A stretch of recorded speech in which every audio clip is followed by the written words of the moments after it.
तो आज Friday night SmackDown देखने बैठा था ये सोचकर कि ब्रॉक लेसनर आएगा, लेकिन आया कौन? Logan Paul. नमस्कार दोस्तों, मेरा नाम है गौरव, आप देख रहे हैं WHG। गाइस, स्मैकडाउन की एंट्रीज इस तरीके से हुई, मैं बिल्कुल भी खुश नहीं हूं। नो ब्रॉक लेसनर दोस्तों, आप कह सकते हैं आज स्मैकडाउन के अंदर दोस्तों हम लोगों को द बीस्ट की एंट्रेंस तक भी देखने को नहीं मिली। हम सोच रहे थे वहां एक्शन होगा। इसके अलावा दोस्तों R-Truth जो है अपने OG अवतार में लौट चुके हैं, जो कि काफी अच्छी चीज है। बट जॉन सीना का जो मैच बना है क्लैश इन पेरिस में, लिटरली दोस्तों थू है। आज की स्मैकडाउन की शुरुआत दोस्तों बहुत अच्छी हुई थी। जॉन सीना दोस्तों रिंग में आते हैं पुराने अवतार में दोस्तों, बिल्कुल वही एंट्रेंस, और मार्क नैश ने उन्हें लास्ट रियल चैंपियन कहकर संबोधित किया। इवन दो उनके पास टाइटल भी नहीं था, लेकिन स्टिल जॉन सीना बिना टाइटल के भी काफी ज्यादा अच्छे लग रहे थे। हर कोई चिल्ला रहा था सीना सीना, और 13,000 लोग कनाडा का दोस्तों जॉन सीना के लिए बिल्कुल आप कह सकते हैं अपनी सीटों पर खड़े हुए थे।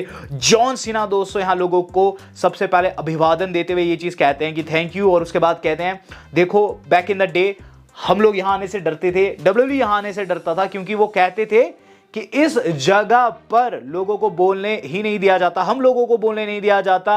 ये जगह जो है ये काफी बदनाम थी, क्योंकि यहाँ की ऑडियंस जो कहते हैं कि हाईजैक कर लेती है शो को, इसलिए विंस की एरा में यहाँ आने से हम कतराते थे, विंस कतराते थे, जिस पर दोस्तों हल्की फुल्की बू भी सुनने को मिलती है। और इसके बाद जॉन सीना कहते हैं कि लेकिन मैंने हमेशा से आप लोगों को बोलने दिया, मैं कभी नहीं डरा इस जगह पर आने से। विंस डरते होंगे, इनडायरेक्टली उन्होंने कहा विंस डरते होंगे, कंपनी डरती होगी, लेकिन मैं नहीं डरा, क्योंकि मैं हमेशा से आगे बढ़ा हूं और मैंने सामने देखा है। जॉन सीना को दोस्तों थैंक यू सीना की चैंट सुनने को मिलती है, और सीना दोस्तों आगे कहते हैं कि बात इतनी सी है कि ये चीज अब मुझे डरा रही है जो कि मेरे मन में है। देखो सिर्फ 11 डेट्स मेरे पास अवेलेबल रह गई है, और मैं बताना चाहूंगा कि जैसे जैसे समय बढ़ता है वैसे वैसे ये डर भी बड़ा होता रहता है। मुझे ऐसा लगता है कि जब मैं कंपनी को छोड़ दूंगा तो आप सब लोग मुझे भूल जाएंगे। मैं जानता हूं कि ये कंपनी जो है मेरे बिना आगे बढ़ जाएगी, जिस पर दोस्तों लोग वहां नो नो की चैंट लगाते हैं। सीना कहते हैं कि लेकिन जब तक वो इस कंपनी में है किसी भी चैलेंज से बैक डाउन नहीं करने वाले हैं। There is no universe in which I ever back down from beast Brock Lesnar, यानी कि ब्रॉक लेसनर से तो मैं बिल्कुल भी नहीं डरने वाला।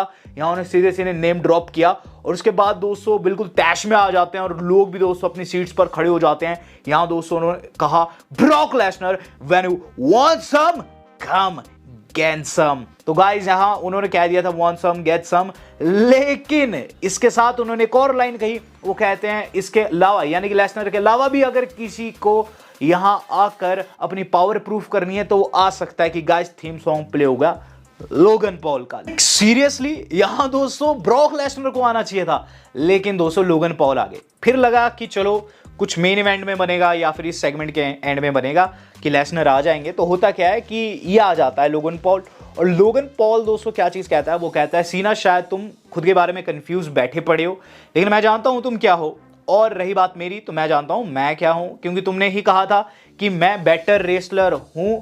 रोस्टर में जितने भी सुपरस्टार है उनके अगेंस्ट मैं बहुत बढ़िया रेसलिंग करता हूं उनके कंपैरिजन में। तो सीना कहते हैं हाँ मैंने कहा था, लेकिन मैंने एक और चीज अभी कहनी है, you are the biggest dumbass I ever seen in my life, जिस पर लोग हंसने लग जाते हैं। लोगन पॉल कहते हैं अच्छा बेटे चल कोई बात नहीं, तू सबको मैचेस बांटता फिर रहा है, क्यों ना मेरे खिलाफ एक मैच हो जाए। जिस पर सीना लोगों से पूछते हैं, और लोग कहते हैं यस यस ये मैच होना चाहिए, लोग चिल्लाते हैं यस यस, और सीना दोस्तों हाँ हाँ कर देते हैं। और लोगन पॉल फिर बताते हैं कि ये जो मैच है you and me at clash in Paris, जो कि सुनकर मुझे भी काफी ज्यादा बुरा लगा, और लोगों को भी, लोग एक्सपेक्ट करते स्मैकडाउन में होगा, और मैं भी यही एक्सपेक्ट कर रहा था। लेकिन गाइज यहाँ फिर हमें क्या चीज देखने को मिल जाती है कि सीना जो है इस पर रिप्लाई दे पाते।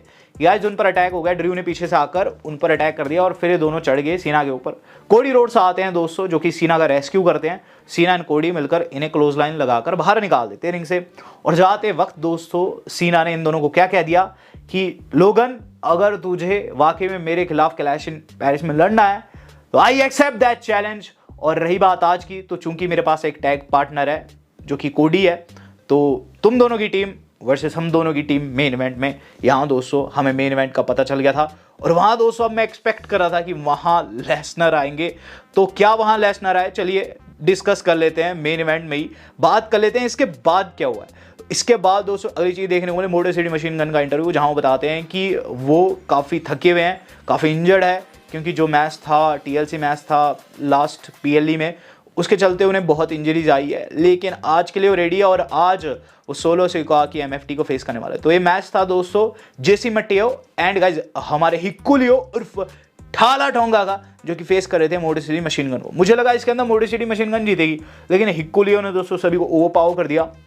कोई 7 को दोस्तों ऐसा चौक स्लैम लगाया कि वो किक आउट ही नहीं कर पाए, और यहाँ दोस्तों ठाला ठोंगा जेसी मटेओ की टीम जीत जाती है। जिसके बाद हमें चीज़ देखने को मिलती है, सोलो सिकोआ बकेती करते हैं माइक के ऊपर, ये चीज़ कहते हैं उनके सामने कोई नहीं टिक पाएगा, उनकी एमएफटी जो है अनस्टॉपेबल है। कि गाइस थीम सॉन्ग प्ले हो गया निक कैल्डिस का। निक कैल्डिस आते हैं और चीज़ बताते हैं कि तुझे बहुत आदत है बकबक करने की, लेकिन यहाँ की जो जनता है ये डिजर्व करती है इनका खुद का होम टाउन बॉय, और यही चीज़ मैं तुझे बताने आ रखा हूँ कि तू एक ऐसे शख्स को फेस करेगा जिसे ये जगह बहुत अच्छे से जानती है। थीम सॉन्ग प्ले हो गया out of nowhere Sami Zayn का। ये समझ से परे है कि मंडे नाइट रॉ का टैलेंट दोस्तों इस तरीके से आ गया आज।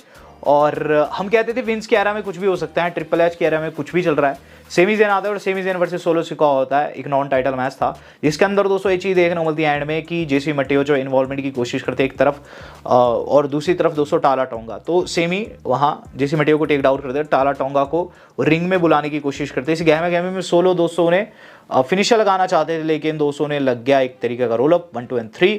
यहाँ दोस्तों जो हमारे अपने सेमी ज़ेन है वो मैच में जीत गए, और सेमी ज़ेन को दोस्तों ये विक्ट्री काफ़ी कुछ दिलवा सकती इन फ्यूचर, लेकिन ये समझ से परे कि स्मैकडाउन में कैसे आए बात की जाए। इसके बाद दोस्तों हम लोगों को देखने को मिला कि शार्लेट बता रही है अलेक्सा को कि अलेक्सा आज तुम्हारा बर्थडे है, happy birthday to Alexa, basically बीच में कहना चाहूँगा।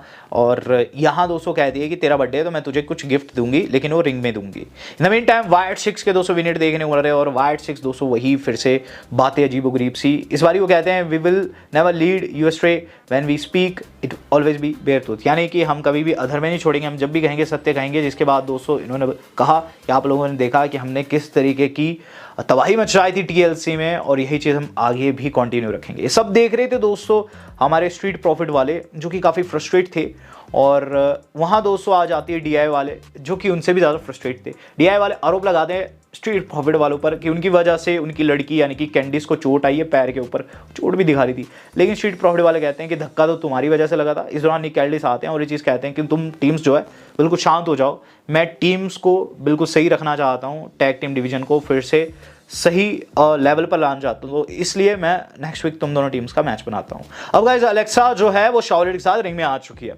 और हमें नहीं पता था कि वहाँ क्या गिफ्ट ये उन्हें देगी। तो होता गया सबसे पहले तो केक देती है जिस पर छोटा सा लिखा होता है अलेक्सा, बिल्कुल छोटा सा। अलेक्सा भी इसे पॉइंट आउट करती है मेरा नाम तो छोटा सा लिखा और बर्थडे मेरा है, जिस पर वो कहती है नहीं नहीं नाम तो है तुम्हारा लेकिन गिफ्ट देख लो। जिस पर अलेक्सा कहती है कि मुझे डर लग रहा है क्या गिफ्ट होगा। जब गिफ्ट खुला तो सबसे पहले तो दोस्तों शार्लेट ने लिली जो है जो कि डॉल है वो दी अलेक्सा को, और फिर दोस्तों एक नई डॉल दिखाई जो कि बिल्कुल शार्लेट जैसी थी, और उसका नाम दोस्तों चार्ली था। शार्लेट कहती है ये दिखने में बुरी है लेकिन it's all about sentiments, it's all about movement and feelings. इसके बाद दोस्तों गले लगने को कहती है अलेक्सा को। अलेक्सा दोस्तों गले लगने जाती, लेकिन उससे पहले चेल्सी ग्रीन का थीम सॉन्ग प्ले हो गया। चेल्सी दोस्तों कहती है ये शहर मेरा है और तुम यहाँ बकेती कर रहे हो। इन द मेन टाइम निक कैल्डिस आते हैं। निक कैल्डिस कहते हैं कि तुम्हें लोगों के पचड़ों में टांग अड़ाने की आदत है, तो क्यों ना ये जो मैच शार्लेट फ्लेयर चाहती है तुम्हारे खिलाफ ये मैं बना दूं। और उसके बाद दोस्तों शार्लेट वर्सेस चेल्सी देखने को मिला, काफ़ी अच्छा मैच था। और चेल्सी इसके अंदर जो केक लाया था वो मारना चाहती थी शार्लेट के चेहरे के ऊपर, और इसके लिए दोस्तों उन्होंने अपने फिनिशर में भी ले लिया था, अनप्रिटियर में भी ले लिया था, लेकिन रिवर्स कर दिया शार्लेट ने। शार्लेट ने अनप्रिटियर मार दिया उस केक के ऊपर, और गाइस चेल्सी का पूरा मुंह केक में दस गया। और उसके बाद दोस्तों ने फिगर 8 लगाया। मैच के अंदर शार्लेट जीती और चेल्सी की बेइज्जती भी होगी, जिसके बाद इन्होंने केक खाया है। तो चेल्सी के लिए हल्का सा बुरा भी लगा दोस्तों मुझे मनी मन। हम लोग देख रहे हैं दोस्तों टिफनी स्ट्रैटन को, जो कि ये कह रही है कि उन्होंने करके दिखा दिया, जेड को हरा दिया, कोई भी उनके लेवल का नहीं है इस मोमेंट पर और हर चैलेंज के लिए रेडी है। जेड आ जाती है, जेड कहती है कि बच्चा तेरी वहाँ किस्मत थी जो तूने रोप के ऊपर हाथ पैर लगा दिया, वरना तू हार जाती। इन द मेन टाइम दोस्तों जो टिफनी है वो कहती है कि बेटर लक नेक्स्ट टाइम। वहाँ से दोस्तों टिफनी निकल जाती है। वहाँ आ जाती है दोस्तों बिन बात के कियाना जेम्स, और साथ ही साथ उनकी जो फ्रेंड है यानी कि दोस्तों जूलिया वो आ जाती है। और गाइज यहाँ कियाना जेम्स उन्हें एक कार्ड देती है, कहती है कि अगर तुझे फ्यूचर में चैम्प बनना होगा तो हमें कांटेक्ट करियो, हम तेरी मदद करेंगे। ये जो कांटेक्ट नंबर उन्होंने प्रोवाइड किया था, जो कागज़ प्रोवाइड किया था, ये मशीन ले जाती है चीज़ कहते हुए कि जूलिया के खिलाफ वो मैच बनाने में इस चीज़ का प्रयोग करेगी। तो गाइस ये काफ़ी वियर्ड सेगमेंट था। बात की जाए दोस्तों इसके बाद दोस्तों हम लोगों को एक ऐसा सेगमेंट देखने को मिला जो कि इंटरेस्टिंग था फ्यूचर के लिए। यहाँ दोस्तों जो कार्मेलो है वो निक एल्डिस के कमरे में जाने वाले थे, लेकिन गाइस वहाँ जैसे उन्होंने दरवाजा खटखटाया दमिज निकल गए। दमिज कहते हैं कि यार कैसा है तू।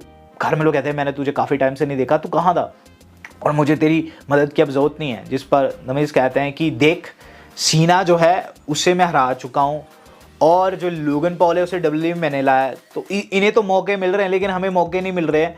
लेकिन हमने खुद के लिए कुछ ना कुछ प्लान किया। मैंने निक एल्डिस से बात की है, हमारा next week tag team match होगा और अगर हम उसमें सफल रहते हैं तो आगे जाकर हमें टाइटल के लिए भी अपॉर्चुनिटी मिलेगी, जिस पर दोस्तों इन दोनों की सुलह होगी। अलिस्टर ब्लैक देखने को मिल रहा है दोस्तों। अब अलिस्टर ब्लैक दोस्तों क्या चीज़ कह रहा है, वही बैक स्टेज दोस्तों किसी बंद कमरे में अलिस्टर ब्लैक कह रहे हैं कि अब वो पहले जैसे नहीं रह गए। आँख के बदले आँख खाने वाले वो शख्स नहीं है। वो अगर किसी शख्स से भिड़ेंगे तो उसे डिस्ट्रॉय कर देंगे। कोई उनकी आंख लेना चाहेगा तो उनका पूरा बदन वो तोड़ देंगे। और डेमन, मैंने सुना तुम्हें इंजरी आ रखी है जॉ में, वेल तुम वो चीज़ डिज़र्व करते हो क्योंकि तुमने मेरे पंगों में अपना हाथ डालने की कोशिश किया है। तो यहाँ दोस्तों जो अलिस्टर है आप कह सकते हैं एक हील प्रोमो काटे हैं। हाँ, एक शख्स बिल्कुल भी हील नहीं रहा। इसके बाद दोस्तों हम लोगों को सामा main event of the day देखने को मिला जिसके अंदर R-Truth बेबी फेस में कन्वर्ट हो गए। Are you kidding me? R-Truth का दोस्तों पूरा का पूरा जो हील रन था फ्लॉप रहा है और अब दोस्तों बेबी फेस में कन्वर्ट हो गए। जॉन सीना का तो हिट रहा, सच्ची बात बताओ जॉन सीना ने टाइटल भी जीता, लेकिन R-Truth के लिए एक टाइम को काफ़ी ज़्यादा सपोर्ट आ गया था, लेकिन ना ही वो टाइटल जीतते हैं और यहाँ बेबी फेस में कन्वर्ट हो जाते हैं। लेकिन जिस तरीके से कन्वर्ट किया दोस्तों मुझे अच्छा लगा। इस सेगमेंट दोस्तों एंटरटेनिंग तो था। हुआ क्या कि गाइज वहाँ जॉन सीना जा रहे होते हैं लेकिन R-Truth से टकरा जाते हैं, जिसके बाद एक एक करके जो सीना है वो हाथ उठाते हैं, R-Truth भी हाथ उठाते हैं। जैसे बंदर कॉपी करता है ना इंसान की, बिल्कुल वैसे ही दोस्तों R-Truth कॉपी कर रहे थे। और उसके बाद दोस्तों R-Truth मुस्कुराते हैं और कहते हैं glad you are back, if you are back I am also back, यानी कि अगर तू लौटा तो मैं भी लौट चुका हूँ। और वो मुस्कुराने लग जाते हैं और बिल्कुल वाइब चेंज हो गई दोस्तों, R-Truth की ओल्ड वाइब आ गई। और उसके बाद दोस्तों सीना कहते हैं हाँ, मुझे ये सुन के बहुत अच्छा लगा। मैंने सुना तू लोगों को मारा था ब्रसल्स में, तेने एक बच्चे को रुला दिया था और तू कह रहा था कि तू रेसलिंग को रियून कर देगा। ऐसा कौन करता है यार? चल कोई बात नहीं। वो वहाँ से निकल गए और R-Truth कंफ्यूज हो गए, यार ये सब तो मैंने नहीं इसने कहा था। तो यहाँ उन्होंने रिवर्स दोस्तों आप कह सकते हैं सीना ने आज फेंक दिया। सीना ने अपने सारे आरोप लगा दिए R-Truth के ऊपर और भुलक्कड़ बनने की एक्टिंग की दोस्तों। R-Truth बिल्कुल दोस्तों चारों खाने चित। मेन इवेंट दोस्तों बिगन हो चुका है, जॉन सीना की एंट्री हो चुकी है, वही OG एंट्री बिल्कुल पावर में। और इस दौरान दोस्तों जो ग्राफिक आया उससे मूड डबल खराब हो गया। क्लैश इन पेरिस में दोस्तों सीना फेस करेंगे लोगन पॉल को और गाइस इसका ग्राफिक भी आ गया है। बात की जाए अब मेन इवेंट की, मेन इवेंट हो गया बिगन। ये था टैग टीम मैच कोडी एंड सीना का, जो कि लोगन पॉल एंड ड्रू को फेस कर रहे थे। मैच के अंदर दोस्तों ये चीज़ देखने को मिलती है, सीना को हॉट टैग मिलता है, सीना अपनी पावर दिखाते हैं। और उसके बाद दोस्तों ये चीज़ होती है कि लोगन पॉल देखते हैं कि मैच हारने वाले हैं तो लो ब्लो कर देते हैं सीना को, मैच DQ में खत्म हो जाता है। उसके बाद ये दोनों लड़ते लड़ते चल जाते हैं बैक स्टेज और रिंग में रह जाते हैं दोस्तों ड्रू एंड कोडी, जो कि गाइस रिंग साइड पर भिड़ंत करते हैं। और इस भिड़ंत में दोस्तों होता है कि ड्रू ने टाइटल दे मारा कोडी के सर के ऊपर, कोडी नीचे गिर गए। उसके ड्रू ने उन्हें क्लेमोर किया दोस्तों वहां अनाउंसर टेबल के ऊपर और अनाउंसर टेबल नीचे से टूट गया, कोडी अंदर बढ़ गया। और गाइस वहां जाते वक्त ड्रू ने कहा कि तुम्हें पता था कि मैं इसके पीछे आऊँगा और मैं आ चुका हूं। तो गाइस बात इतनी सी है कि जो ड्रू है वो नेक्स्ट इन लाइन है, कोडी के खिलाफ उनका मैच बनेगा क्लैश इन पेरिस में। रही बात सीना की, तो सीना लोगन पॉल को फेस कर रहे हैं और ये मेरे समझ से परे हैं क्योंकि दोस्तों मैं एक्सपेक्ट करता ब्रॉक लेसनर वर्सेस सीना। तो आखिर में सिनारियो क्या है? सिनारियो बस दोस्तों इतना सा है कि शायद से मैच जो है ये आगे बढ़ चुका है, इसे W वालों ने रीशेड्यूल कर दिया है क्योंकि W वालों को लगता है क्लैश इन पेरिस सही जगह नहीं है लेसनर के लिए, लेसनर वर्सेस सीना के लिए। तो यहाँ दोस्तों अब सवाल उठता है कि कहाँ ये मैच होगा। तो मैं आपको बता दूं दोस्तों मेरे हिसाब से मैच क्राउन ज्वेल में बन सकता है, जो कि इस साल बताया जा रहा है ऑस्ट्रेलिया से लाइव रहने वाला है। क्योंकि दोस्तों अगर इसे क्लैश इन पेरिस में नहीं करवाया जा रहा है तो किसी दूसरी इंटरनेशनल लोकेशन पर इसे करवाया जाएगा। और रही बात दोस्तों इस क्लैश इन पेरिस की, तो गाइज अब ये काफ़ी डामाडोल सा हो चुका है। लेकिन चूंकि मैंने आपको ये चीज़ भी बताई है कि वहाँ रोमन रेंस का दोस्तों एक फैटल 4-वे बन सकता है, तो शायद से दोस्तों इसी करके इस मैच को आगे कर दिया गया है। और ये मैच कैंसिल नहीं हुआ है, लेसनर वर्सेस जो सीना है कैंसिल नहीं हुआ है, क्योंकि अगर ये कैंसिल होता तो सीना बिल्कुल भी लेसनर का नेम ड्रॉप आज फ्राइडे नाइट में नहीं करते। तो देखते हैं दोस्तों आगे क्या रहता है। लेकिन हाँ, आज लेसनर का आना दोस्तों दिल को काफ़ी दुख दे गया। वीडियो मेरी आज की इतनी थी। दोस्तों आज तक के लिए इतना ही। धन्यवाद। शबक है।